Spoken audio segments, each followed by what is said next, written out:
Alrighty, so I have my kid home today. He's sick. He's staying home from school. You might hear some extra noises in the background. I'll try to get through this as quickly as I can. So when you open up the fourth project, it will probably look something like this. And like I said last night, this one has a lot of extra folders because it's a Frankenstein collection of various projects and things. So it's not as straightforward as some of the other projects will be. But if you go to block game and sounds, this will be everything you need. And I have it all set up. I was doing some extra things with concurrency, sound classes, and ambient sound, or sorry, just these first two, and attenuation. You probably will not have to mess with any of these. You can explore these and just take a look and just double look. You can just double click and see, oh, here's the concurrency I set up for the brook that you have in the game. Or this was tied to the music. Since it's stop oldest, it's doing a max count of 1 already. That kind of stuff. You can go back and look. Sound classes have some things set up by player driven, music, master, and ambient sound effects. We'll dig more into that in future classes. And then you're going to start having your ambient sounds. Remember, if you need to, you can go to filters and go to sounds. And then, for example, if I want to do sound wave, I can tick this. And now this is on or off.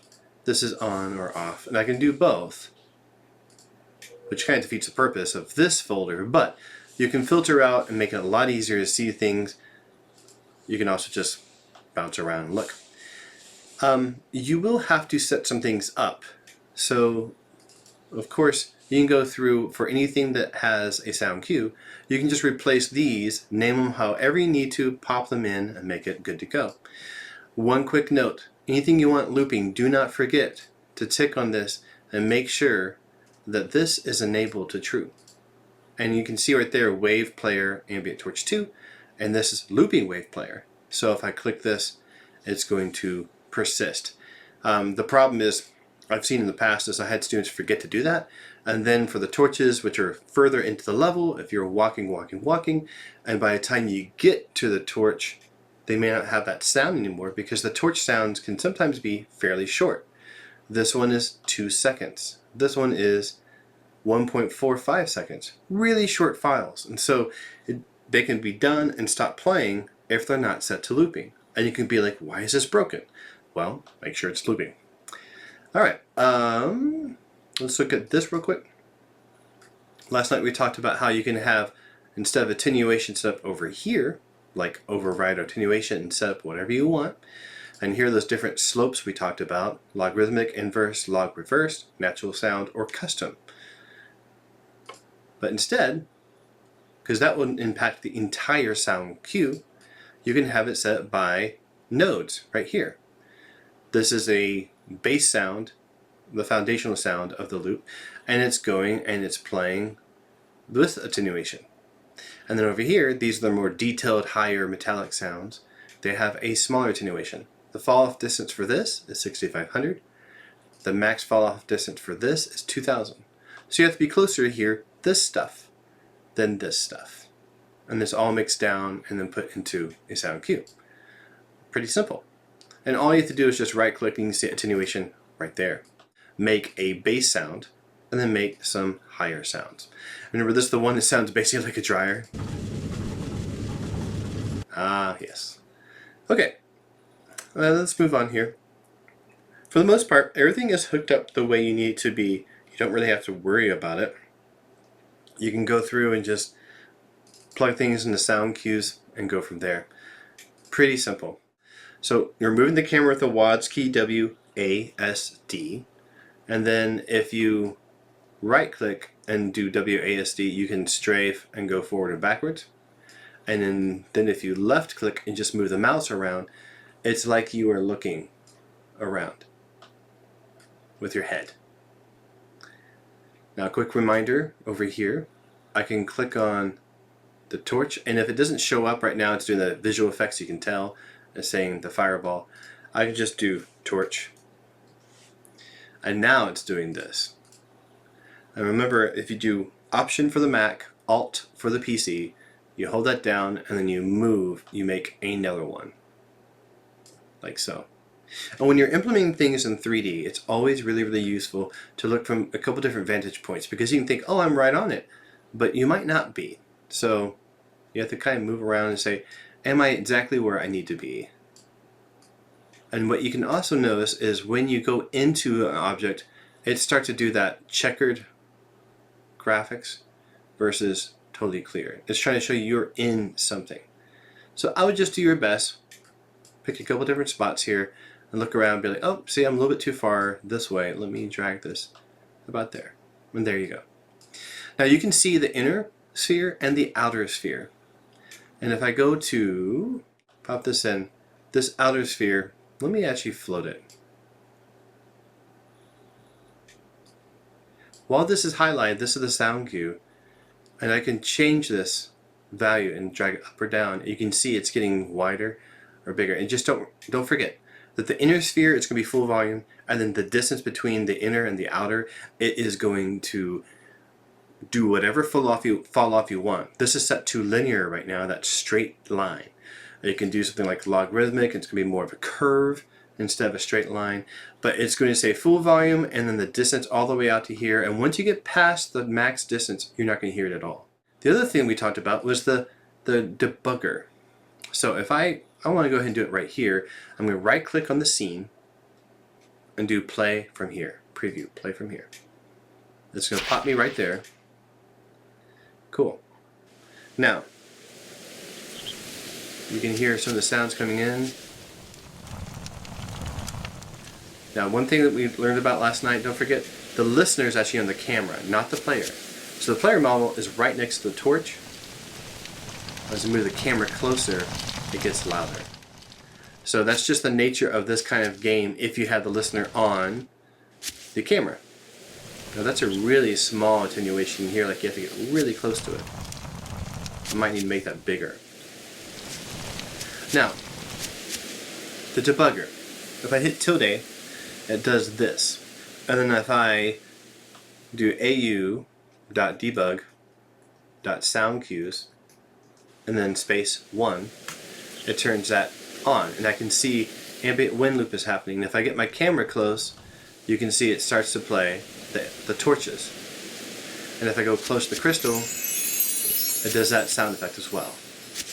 Each time I do a footstep, you can see it's doing the footstep. Now, if I go tilde and I do 0, it turns it off. And what's nice is once you put something in, it saves it. For example, au.solo sound cue wind doesn't do anything, but it saved it because I put it in there. So you do have to go and look and check, but audio solo sound cue wind does do it. And if I turn my sound cues back on, you can see right there, I can get close to these other things, but they're in red because they're muted. And only the wind, which is in yellow when it's playing, because it's soloed, is the only thing you can hear. It's a great way to test. Whee! Alright, so we also talked about collision, which we're using trigger volumes, 2 of them, and we're using spheres to do certain things. For example, we have a trigger volume right here, and this is set by the blueprints on the level blueprint map. Trigger volume and trigger volume 2. And basically it's just saying, hey, play song 1, hey, play song 2. And then you have this delay, and these are seconds, 75 seconds. It's not going to allow you to do anything again because it's a do once. Then it resets itself and you can trigger it again. Same thing for over here. Song 2 delays for 40 seconds and then resets. The reason why these values are different is because the song lengths are different. So when you get this set up, and we'll talk about this again next week, but if your song is 2 minutes long, then change this value. And if your song is 15 seconds long, which again, it doesn't need to be that short, make it longer, change this value. You want this to be somewhat reasonable to your length. Let's take a look here at that. Whoops. Let's go sounds to music. There's just 2 of them. Theme 2, 33 seconds, and 69. So I made my delays a little bit longer so the song could finish, and then it allows it to be retriggered. And then we have this little guy right here. If I clear this out in the world outliner, you can see right here, there's his blueprint. And what he's doing is when an actor is overlapping that collision sphere, which is this thing, then it's going to play this sound. And that collision sphere, if I back up, is right here. Remember, we walked into it and he starts saying things to us. Very, very simple. By the way, these collision spheres are the same thing that you would do when you're taking damage. You would put a collision sphere and then, or if you're trying to kill an enemy. That's why in some games, if the collision sphere is too big, it can be kind of wonky. You're like, hey, he didn't hit me. But according to the game, he did. And by the way, that little Alt or Option and drag off applies to anything in the game. If I want to make another character, I hold down Option on the Mac, Alt on the PC, and now I have two. And if I were to play, right click, play from here, I've got two guys. Would you like a donut? Please spot me a 10. Then we have the pickups here. And they do the same thing. They have a much smaller sphere, obviously it would make sense to be able to collect this really, really far away. But that's the same thing. Then we have this spline. So far in our game, we have had spheres, we've had cones, we've had rectangles that we can use. But the spline, it has this neat shape, which you can go and you can grab each of these nodes and move them around, like so. And it's going to have the visuals and the sound effect of that babbling brook follow around when you're by it. So that's kind of a cool way to do that. We have another trigger volume over here. And then what I've done on the first level, the first island, but not anywhere else, is I put a few spots where you get to the edge and you hear wispy wind. Might be cool to have more of those on other islands, just to give that cliche kind of vibe of I'm standing on a very high cliff and I could fall. Show you what it means right over here.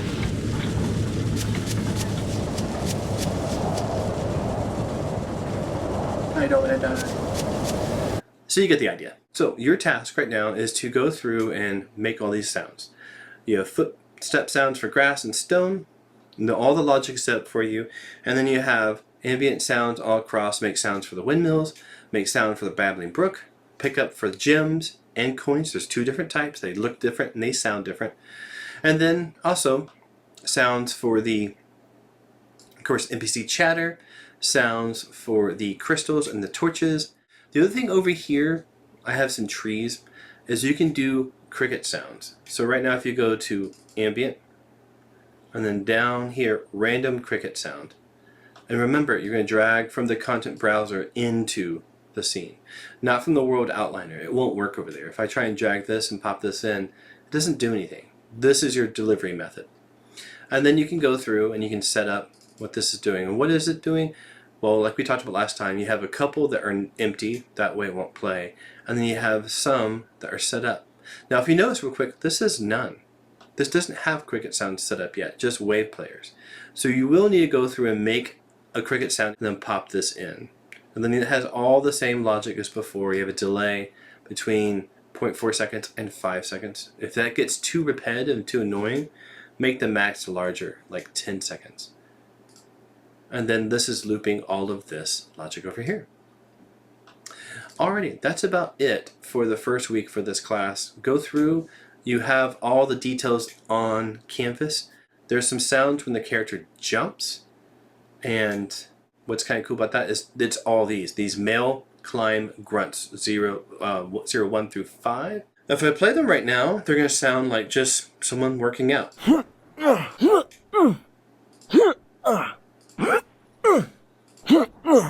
But what I did was I pitched them up. So if I open up the sound cue, which contains all these, again, some empty nodes so it doesn't get too repetitive. But then my modulator, I have a pitch that's higher. So if I play, it doesn't play. Here you go. Alright, just some variation. So you can mess around with the volume and the pitch to make it sound kind of cute. Or you can go different if you want to. Alrighty, that's pretty much it for today. Dig into this project. Don't procrastinate too much, but make sure you dig in, make sure you can open up the file.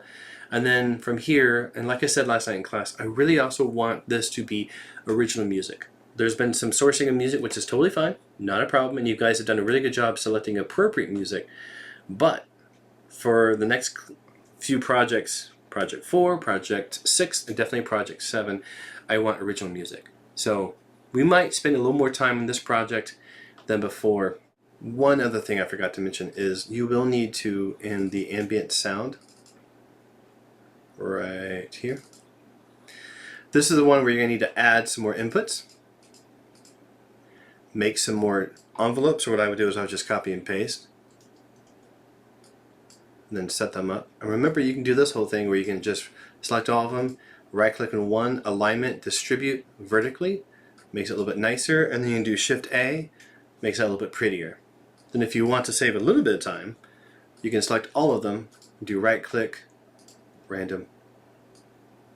Saves you a tiny bit of time. The unfortunate thing is you do have to manually hook each of these up. Once you do that, you'll select each one and change the shape of it. Remember, this sound I did is about 20 seconds long.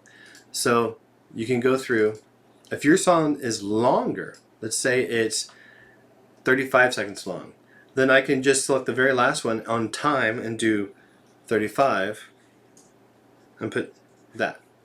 I can do select all of these and do this, and it matches it to the time frame that I'm in. Now I go up to 35, and now you can start to mess around with all of these. You do want your envelope to be about the same length as your sound file. It can be shorter. It can't be longer. That would be a problem. That would cause some bugs. Then everything else is all set for you with the delay, looping, and the modulator. Okay, and also on the enveloper, you can explore doing some of the pitch if you want. I don't usually do that. I let the volume handle everything, and then the modulator is going to give me some different pitch. Alrighty, I hope you guys have a great week. Reach out if you have any tech hurdles, any questions, anything's not clear, and I will see you next Monday. Thank you.